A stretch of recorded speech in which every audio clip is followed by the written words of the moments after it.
വിദ്യാർത്ഥികളെ, +1 കുട്ടികൾക്ക് നിലവിൽ സ്കൂളുകൾ തുടങ്ങിയിട്ടില്ലെങ്കിലും +2 കുട്ടികൾക്ക് തുടങ്ങിയിട്ടുണ്ടെങ്കിലും രണ്ടുപേർക്കും പണി കിട്ടിയിരിക്കുന്ന വാർത്തയാണ് ഇപ്പോൾ വിദ്യാഭ്യാസ മേഖലയിൽ നിന്ന് ലേറ്റസ്റ്റ് ആയിട്ട് വന്നിരിക്കുന്നത്.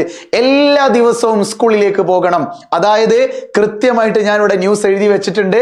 സ്കൂളുകൾക്ക് 25 ശനിയാഴ്ചകൾ. പൊന്നുമക്കളെ, ഇത് ചില്ലറയല്ല. ഈ 25 ശനിയാഴ്ച എന്നൊന്നും പറയുന്നത് എന്തല്ല, ചില്ലറ പരിപാടിയല്ല. 25 ശനിയാഴ്ചയും സ്കൂളുകളിൽ അധ്യയന ദിനമാണ്, അവധി ദിനം എന്നല്ല കൊടുത്തിരിക്കുന്നത്. ഒരുത്തൻ എനിക്ക് മെസ്സേജ് നേരത്തെ ട്യൂഷനിൽ പഠിക്കുന്നത്, സാർ 25 ശനിയാഴ്ച സ്കൂളില്ല, ഇവിടെ ഏതാ അധ്യയന ദിനം എന്ന് പറഞ്ഞിരിക്കുന്നു.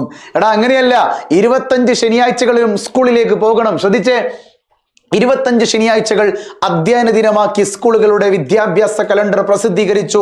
220 അധ്യയന ദിനം തികക്കുന്ന രീതിയിലാണ് കലണ്ടർ. അതായത് ഈ വർഷം നിങ്ങൾ സ്കൂളുകളിലേക്ക് 220 ദിവസം സ്കൂളുകളിലേക്ക് നിങ്ങൾ പോകണം. ജൂൺ, ഓഗസ്റ്റ്, ഫെബ്രുവരി മാസങ്ങളിൽ 3-ഉം നവംബറിൽ 4-ഉം ശനിയാഴ്ച പ്രവൃത്തി ദിനമാണ്. ഇതാദ്യമായാണ് ഇത്രയും ശനിയാഴ്ചകൾ കൂട്ടത്തോടെ അധ്യയന ദിനമാക്കുന്നത്. നേരത്തെ 204 അധ്യയന ദിനം ഉൾപ്പെടുത്തി കലണ്ടറിന് ധാരണയായിരുന്നെങ്കിലും 220 ദിവസങ്ങൾ ഉറപ്പാക്കണമെന്ന് ഹൈക്കോടതി ഉത്തരവുണ്ടെന്ന് ചൂണ്ടിക്കാട്ടിയാണ് വിദ്യാഭ്യാസ വകുപ്പിന്റെ നടപടി. ഹൈക്കോടതിയുടെ പേരും പറഞ്ഞുകൊണ്ട് 225 ദിവസം സ്കൂളുകളിലേക്ക് കുട്ടികൾ പോകണമെന്ന് പറയാൻ തറവാട് സ്വത്തൊന്നുമല്ല കുട്ടികള്. Okay, yes. അടുത്തത്, അധ്യാപക സംഘടനകൾ കൂട്ടത്തോടെ ഇതിനെ എതിർത്തെങ്കിലും കോടതി വിധി നടപ്പാക്കേണ്ടി വരുമെന്നാണ് വിദ്യാഭ്യാസ മന്ത്രി വി ശിവൻകുട്ടി മറുപടി നൽകിയത്. ഇതിന് പിന്നാലെയാണ് 16 ശനിയാഴ്ച കൂടി ഉൾപ്പെടുത്തി 220 അധ്യയന ദിനം നിശ്ചയിച്ച് കലണ്ടർ തയ്യാറാക്കി. കഴിഞ്ഞ വർഷം 210 അധ്യയന ദിനം ഉൾപ്പെടുത്തിയുള്ള കലണ്ടർ അധ്യാപക സംഘടനകളുടെ എതിർപ്പിനെ തുടർന്ന് 205 ആക്കി മാറ്റുകയായിരുന്നു. കഴിഞ്ഞ വർഷത്തെ കുട്ടികൾ 205 ദിവസമാണ് സ്കൂളുകളിലേക്ക് പോയതെങ്കിൽ ഈ വർഷത്തെ കുട്ടികൾ 225 ദിവസം സ്കൂളുകളിലേക്ക് പോകണം.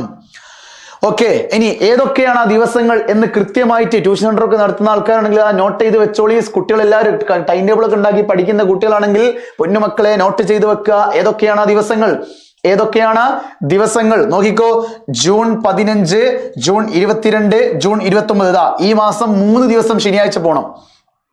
ഈ വരുന്ന ശനിയാഴ്ച അല്ല, ഈ മാസം ഈ വരുന്ന 3 ശനിയാഴ്ച എന്ത് ചെയ്യണം? നിങ്ങൾക്ക് സ്കൂളുകളിലേക്ക് പോകണം.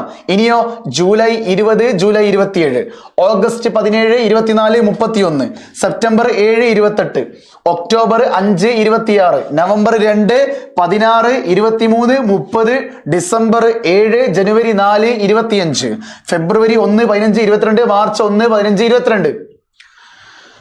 മാർച്ച് ഈ 3 ദിവസവും അധ്യയന ദിനമാക്കി എന്ന് പറഞ്ഞാൽ മാർച്ച് 1-നും 15-നും 22-നും പരീക്ഷ വരാനുള്ള ചാൻസ് ഉണ്ട്, എക്സാം വരാനുള്ള ചാൻസ് ഉണ്ട് കേട്ടോ. ഓക്കെ, ഈ ശനിയാഴ്ചകളാണ് പ്രവൃത്തി ദിനമാക്കിയത്. ചുരുക്കി പറഞ്ഞു കഴിഞ്ഞാൽ 25 ദിവസം ശനിയാഴ്ചകൾ അവധി പ്രവൃത്തിയാണെന്ന് പറഞ്ഞു കഴിഞ്ഞാൽ ഒരു മാസം എത്ര ശനിയാഴ്ച ഉണ്ടടാ? ഒരു മാസം 4 ശനിയാഴ്ച വരുന്നുണ്ട് അല്ലേ? അങ്ങനെ 6 മാസം 4 ശനിയാഴ്ച നിങ്ങൾ സ്കൂളിലേക്ക് പോയാൽ 24 ദിവസം അല്ലേ? +1 ടോട്ടൽ 25 ശനിയാഴ്ച നിങ്ങൾ സ്കൂളുകളിലേക്ക് പോകണമെന്ന് പറയുമ്പോൾ 6 മാസത്തോളം നിങ്ങൾ തിങ്കൾ മുതൽ ശനി വരെ സ്കൂളുകളിലേക്ക് പോകണം. ഒരൊറ്റ ദിവസം മാത്രമാണ് ബാക്കി, അത് ഞായറാഴ്ചയാണ്.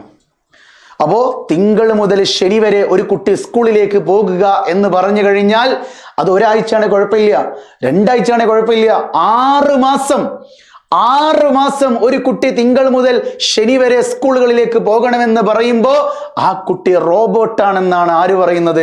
പൊതുവിദ്യാഭ്യാസ വകുപ്പിന്റെ കണ്ണിൽ പറയപ്പെടുന്നത്. അല്ലെങ്കിൽ ഹൈക്കോടതിയുടെ കണ്ണിൽ ഒരു കുട്ടി റോബോട്ടിക് സിസ്റ്റത്തിലേക്ക് പഠിക്കുകയല്ല, ഒരു റോബോട്ടല്ല. പറയുന്നത് പോലെ പ്രവർത്തിക്കാൻ ഇവർക്ക് ശരീരമുണ്ട്, ശരീരത്തിന് വേദനകളുണ്ട്, മാനസിക പിരിമുറുക്കങ്ങളുണ്ട്. ഓരോ ദിവസവും സ്കൂളുകളിലേക്ക് എത്തുന്നത് അത്യന്തം കഷ്ടപ്പാടുകളിലൂടെയാണ്, തിരിച്ചു വരുന്നതും അതേ കഷ്ടപ്പാടിൽ തന്നെയാണ്. ഇതൊന്നും വകവെക്കാതെ, കുട്ടികളുടെ ഭാഗത്ത് നിന്ന് ഒരു തരി പോലും ചിന്തിക്കാതെ തിങ്കൾ മുതൽ ശനി വരെ സ്കൂളുകൾ പ്രവൃത്തി ദിനമാക്കപ്പെടുമ്പോൾ കേരളത്തിലെ സ്കൂളുകളിലെ ടീച്ചേഴ്സ് എന്ത് ചെയ്യുന്നുണ്ട്? ഇതിനെതിരെ പ്രതികരിക്കുന്നുണ്ട്. ഓക്കെ, ഒന്ന് ആലോചിച്ച് നോക്കണേ. ഇവിടെ +1-ന്റെ ഇംപ്രൂവ്മെന്റ് പരീക്ഷ സെപ്റ്റംബറിലേക്ക് നടത്തണമെന്ന് പറയാൻ ഒരു സ്കൂളിലെ ടീച്ചേഴ്സ് പോലും രംഗത്തേക്ക് വന്നിട്ടില്ല.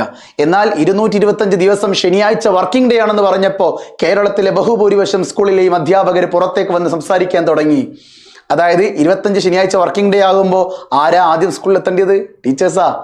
മനസ്സിലായില്ലേ? ടീച്ചേഴ്സിന്റെ ഡ്യൂട്ടി കൂടുന്നതിനനുസരിച്ച് അവർക്ക് പ്രത്യാഘാതങ്ങൾ ഉണ്ടാകുന്നുണ്ട്, അവർക്ക് പ്രശ്നങ്ങൾ ഉണ്ടാകുന്നുണ്ട്, അവർക്ക് ശാരീരിക ബുദ്ധിമുട്ടുകൾ ഉണ്ടാകുന്നുണ്ട്, അവർക്ക് മാനസിക വേദന ഉണ്ടാകുന്നുണ്ട്. അതുകൊണ്ട് അവരെന്ത് ചെയ്യുന്നു? സർക്കാരിനെതിരെ വിമർശിക്കപ്പെടുന്നു. എന്നാൽ +1 ഇംപ്രൂവ്മെന്റ് പരീക്ഷ സെപ്റ്റംബറിലേക്ക് നടത്തണമെന്ന് കുട്ടികൾ പറയുമ്പോൾ ആരും തന്നെ മൗനം പാലിക്കുക എന്നല്ലാതെ ഒരക്ഷരം പോലും മിണ്ടുന്നില്ല. ഇതിൽ തന്നെ നമ്മൾ മനസ്സിലാക്കണം എന്താണ് കേരളത്തിന്റെ എഡ്യൂക്കേഷൻ സിസ്റ്റത്തിൽ ആരൊക്കെയാണ് പങ്കുകൾ വഹിക്കുന്നത്, ആരൊക്കെയാണ് വിദ്യാർത്ഥികളുടെ കൂടെ നിൽക്കുന്നത് എന്ന് വിദ്യാർത്ഥികൾ മനസ്സിലാക്കണം. കൂടുതൽ അപ്ഡേറ്റുകളുമായി നിങ്ങളുടെ മുമ്പിലേക്ക് വരുന്നത് വരെ ഇറ്റ്സ് മീ എം സൊല്യൂഷൻസ്. ഇനി എന്തിന് വേറെ സൊല്യൂഷൻസ്. ബൈ.